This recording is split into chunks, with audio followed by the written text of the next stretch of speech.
Worries over the world economy rattle investors. Japan's Nikkei index closed trading after its worst performance since what became known as Black Monday in 1987, sparking fears of a global rout on stocks.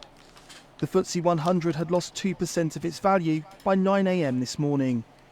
A global panic has ensued after poor US jobs figures were revealed, suggesting the world's largest economy had either slowed or tipped into recession. Japan's Nikkei closed down 12.5% thanks to sharp currency moves. Traders believe Wall Street will be hit by mass sell-offs when the stock market opens later today. Jason Liu from French banking group BNP Paribas told the Financial Times, Japan seems to be the epicenter of a lot of movement today. There appears to be a genuine, broad-based Japan liquidation by global funds. Investors fear tech companies have overinvested in AI and that returns will be poor. Amazon shares were down 9% on Friday and Intel's down 26%. Bitcoin too tumbled 10%. The FTSE 100 sunk to its lowest level since April.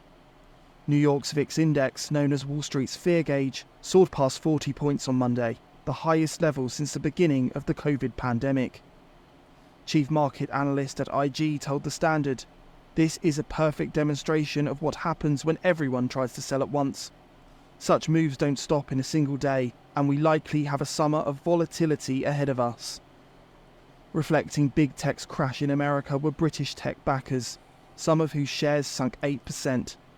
New job growth in the US slowed to 114,000 in July. This might seem like a lot, but not so in a country of 336 million people. Markets had expected job growth of 175,000 plus. Unemployment in fact rose to 4.3%, the highest since the coronavirus pandemic. Such a weak economy signifies the US Federal Reserve will have to move to cut interest rates. The markets are now betting on swinging cuts to boost growth by making debt cheaper and saving less attractive. Financial panic spread online, with searches of US recession and stock market crash sent soaring on Google after the mass sell-off. This volatility in financial markets has been exacerbated by fears of an imminent Iranian attack on Israel and political instability in Europe, namely riots in the UK.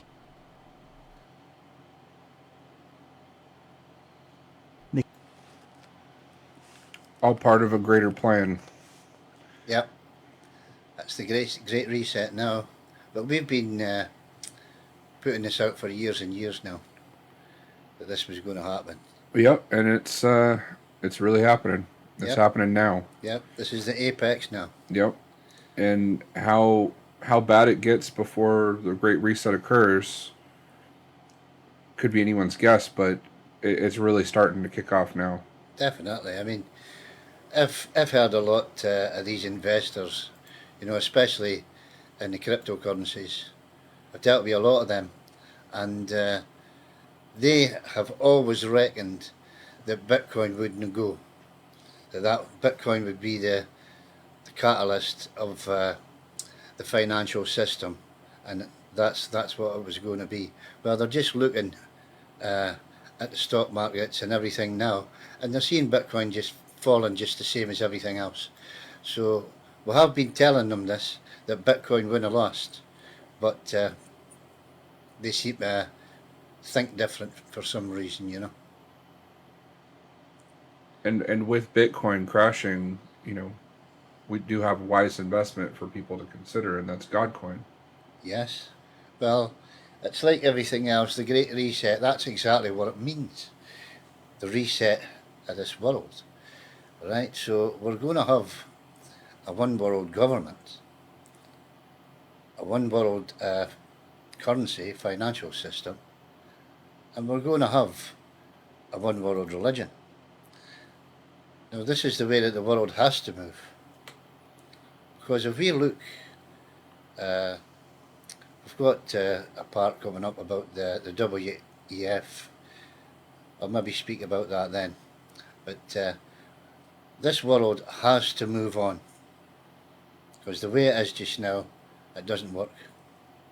They were saying that Bitcoin was dropping 10%, but what it's done since then is actually 15%. Yeah. And it's the lowest it's been since before 2022. Yep. People are always expecting Bitcoin to keep going up and up and up. Well, you heard this right at the beginning of the show here, that we're in for a summer of this, right? It's been a terrible week for the stock markets. Okay, they might go up just a few points, but they crash again. Every single day's been the same.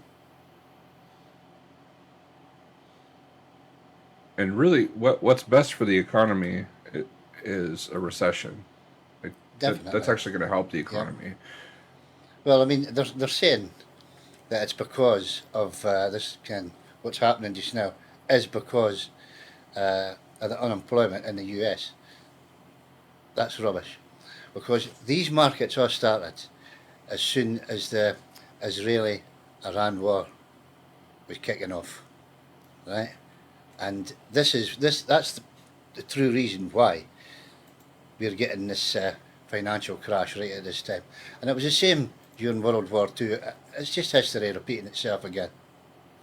I mean, you've got what's happening in the UK with the riots, right? Now, they've even started burning the libraries over there. That's obviously people getting paid for the right. And that's exactly what happened at the start of World War II as well, with the Germans. Except the governments aren't taking credit for it. They're having their own paid agents doing it Oh, for definitely. Yeah, it's just the same as the Soros them. thing. Yeah, protesters aren't going to be burning libraries and No. tearing apart books. There's no Yeah. sense in that. Yeah. But if you're looking at the big picture, like what you were talking about with world history, Yeah. destroying the record of both this event or events like it happening in the past and the solutions for it, Exactly. wipe those from the Just as you say, records. that's exactly the reason behind the Germans, Mm-hmm. how they burnt all the libraries at that Yeah. time and all the books. And people might say, "Oh, well, you could find those things online," but they could change what you find online very Definitely. easily. They have complete control of that. Exactly. Well, look what even happens on the internet today, right? How the censorship just goes like that. Yeah, and the biggest criminals on the internet are the ones that are trying to liberate that censorship and make freedom of information. Exactly. Those are the biggest criminals. Yeah, biggest definitely. enemies of the state. Yep. But there's a solution, and that's a great reset. That's a Definitely, yeah. great world reset of debts, of the economy, A lot of society. people, though, Clark, they look at like say, the WEF, right? World the Economic Forum. The World Economic Forum, right? And they call them they call themselves globalists, but to me that's just an old-fashioned name, globalists. They're actually helping the new world come into fruition as well, right? Because they know that there has to be a one world government, a one world religion, and a one world currency, right? To counteract all these things that go wrong in this world, right? Just exactly the way that Christ would want his kingdom to be, right? Now, if you look at the governments around the world, Ken, just now, each and every single government want what's best for their country and for their people. And you've got this right across the board, right? So this is how they're always fighting, Ken, between themselves, right? Now, just as I explained this morning, right? Just say you had a real crisis, with the weather, right? Climate change, right? Maybe people in Russia, right? They would say, "Oh, this is great because it's getting warmer," right? Their crops are growing, and they've got massive space, so their economy is going to thrive, right? Whereas you've got somebody getting on the equator, that's living on the equator, their country it wouldn't thrive, Yeah, and people have this selfish interest at heart Yeah. that what benefits exactly what them it is. is what's best. What benefits their family next is what's best. What benefits their community next is what's best, and That's so on and so forth. that's up the way into this the world nation. has been. Yeah, and what benefits the world is like the last priority Yeah. amongst any of Yeah, them. and it's the same, obviously, with their currencies. I mean, they're all fighting together, Yeah. kind of against each other. You know. What people really need to do is start thinking like kings and queens, Yeah. and start thinking like these world rulers need to think to benefit the whole world, That's what I was the just. You kingdom. took the words out of my mouth. For the whole, not for themselves. You know.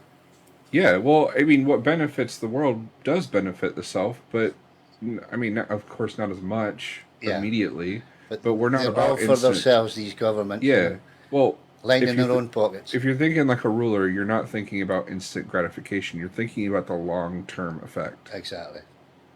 And that's really what this Great Reset's all about. It's also what these Georgia Guidestones were all about, That's and correct. they listed off a series of things that a lot of people found quite offensive, and I'm gonna go ahead and list them off here, and people might see some controversy in this, but we'll explain it. Maintain humanity's population under 500 million in perpetual balance with nature. Guide reproduction wisely. That's, human reproduction. Improving fitness and diversity. That's improving your health, but also genetic diversity. So basically, not being inbred. One That's factor. Yeah. But unite humanity with a new living language. That's happening with the English language. I'm not going to go through all these because really the main point here that people need to realize is that maintaining humanity under 500 million while we're close to what, like 7 billion now, that's actually a good thing, and there's a reason for reducing the population, and this isn't just something that some nefarious small group of people are involved with. This is something that God intended. Well, God's kingdom that's coming here on earth, Clark. I mean, it's going to be bountiful, Mm-hmm.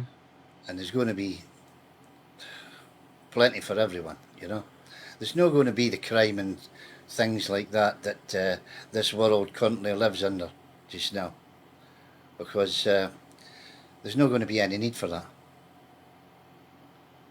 Even with the new world currency, which is going to be digitised, right? I mean, that's going to reduce crime as well, Yeah. right? Everything like that's geared to this new kingdom, no having any crime, peace, harmony, and love. Well, to live in balance with nature, Yeah, a population can't exceed too much. exactly. Especially with the way that our society works now with fossil fuels, for example. I'm going to quote Mathis Walker-Nagel, the chief executive and co-founder of the Global Footprint Network. He said, while ever greater food production, mineral extraction, forest clearance, and fossil fuel burning bring short-term and unequally distributed lifestyle gains, the long-term consequences are increasingly apparent in terms of soil erosion, water shortages, and climate disruption. The day of reckoning is moving nearer. And, something else that people need to keep in mind with the return of Christ, the fact remains that a lot of people on the planet, they're not worthy of Christ Rail's new kingdom. And this is simply a fact and a part of the solution of overpopulation. The people that will remain are the people that will be most worthy of the kingdom. Just look at the UK as an instance right at this moment in time, Clark. Mm-hmm. They're going about burning shops, they're looting, they're using hammers, they're using knives, hatchets, everything, right? People are getting seriously injured and killed, actually. There's been 2 deaths. And they're getting put in jail for defending those that they love Yeah. from this violence. The government itself has said outright that they will not protect the Christian churches, they won't protect the Jewish synagogues, but they will protect the Muslims and the mosques. Well, in Matthew chapter 6, verse 33, Christ said, "But seek first the kingdom of God and his righteousness, and all these things shall be added to you." So truly, his people Christ's people are being tested right now. Definitely. Definitely. And it's hard, you know, to look at the countries that you come from and to see all this turmoil that's going on. But we know what's coming. Mm. And that's the difference, Clark, you know. That's how we're able to handle this kind of stuff. Watching what where families are going through there and our grandkids and things like that, because there is something coming that's far, far greater than what we have right at this moment This in time. economic collapse is really testing people and their resolve about materialism as well. Yep. In John chapter 15, verse 19, he said, if you were of the world would love its own. Yet because you are not of the world, but I chose you out of the world, therefore the world hates you. So people should expect that when they're spreading this message, that it won't be favorable to the people who are worldly No, out it's there. it's no easy, Clark, because some of the things that I post, just as can the World Economic Forum can, as an instance, right? Most people think that that's Satanism and everything like that, right? So as soon as they see you posting that, right, they're right onto you, Yeah. And it's a fulfillment. calling you for everything. Yeah, You know? it's the fulfillment of prophecy because Yeah. Christ said that they first hated him, so of Mhm. course that they would hate you. Yeah. And that they would hate you for his name's sake. Exactly. So embrace that fulfillment of prophecy. Know that it's coming, and don't shy away from spreading the truth just because people might dislike you for it. It's meant to be that way. Exactly. And it's going to lead to the final battle too, because in Revelation 19:19 it says, "And I saw the beast and the kings of the earth and their armies gathered together to make war against him who sat on the horse, and against his army." And him who sat on the horse is that white horse. It's Christ Himself, isn't it? That's right. And if we look at that Gog and Magog war, that's way to kick off really, really, really soon. It could be any day, any hour now, Mm-hmm. right? But it's going to be something that this world has never ever seen. I mean, it tells you that in scriptures as well. Never ever seen, and never ever will be seen again, right? So we're talking nukes here that's getting thrown about this planet, Yep. and it's not going to be nice. Nope. And it's important that people remain diligent in doing what's right, what's correct. Don't worry too much about what your pastor says because it's actually prophesied that they would be wrong. Yep. In Matthew chapter 7. This is Christ, no baptism by water this time. no, it's This not. is baptism by fire. By fire. Yeah. And Christ said, and it's listed in Matthew chapter 7, not everyone who says to me, Lord, Lord, shall enter into the kingdom of heaven, but he who does the will of my Father in heaven. Many will say to me that day, Lord, Lord, have we not prophesied in your name, cast out demons in your name, and done many wonders in your name? And I will declare to them, I never knew you. Depart from me, you who practice lawlessness. So, these corrections coming Yep. about just now about the Christ's return and the things that he has taught his people since his return about what he intended with his teachings 2,000 years ago and how they should apply to today. Yeah. Yeah. People should take heed and really get to know him. Exactly, because I mean, how long have we been here now? 13 years, right? Just about. Yeah. Trying to correct what was put out there falsely in the first place, right? But the Christians, Muslims, and Jews still seem to go to that false doctrine. Mm. It's easy to go along with what the big group is doing. It's really easy to follow the herd. Yes. Easier, yeah. It's the easy path. It's the wide path to destruction. It's narrow though. Yeah, but we need people to look for the narrow path. Yes, definitely. And here you have it. Yeah. But I sometimes wonder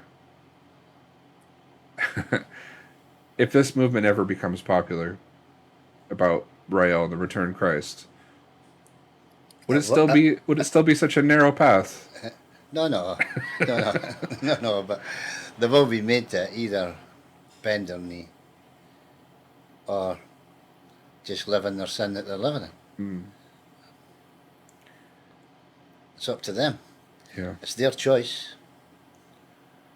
And they still have a choice. Thank God for that. While we're still here, obviously, they have that choice. Yeah, the cloud is still raining down knowledge here. The cloud being the internet. Yeah. And the rain being the water of life that we're trying to spread to the world right now. Definitely. So I know that's a stretch of the imagination, but yeah. But it's well said, and it's well Yeah, meant. sure. That's the thing. Yeah. Well, thanks for coming on with us again, Tom. I know that we do wish our people a peaceful Sabbath day. Definitely. But before that, before the sun sets here in Baja California, we have Cardinal Eric Logan coming on with us at 1 p.m. Yeah, that'll be another great live. We'll be talking more about the New Kingdom too. Yeah. So looking forward to that. Again, thanks for joining us. We'll probably see you again on Monday, God willing. Yep. It's All a right. pleasure, Clark. Likewise, brother. And to our people at home, love God, love each other, in the name of Lord Rael. Shabbat Shalom. Shabbat Shalom.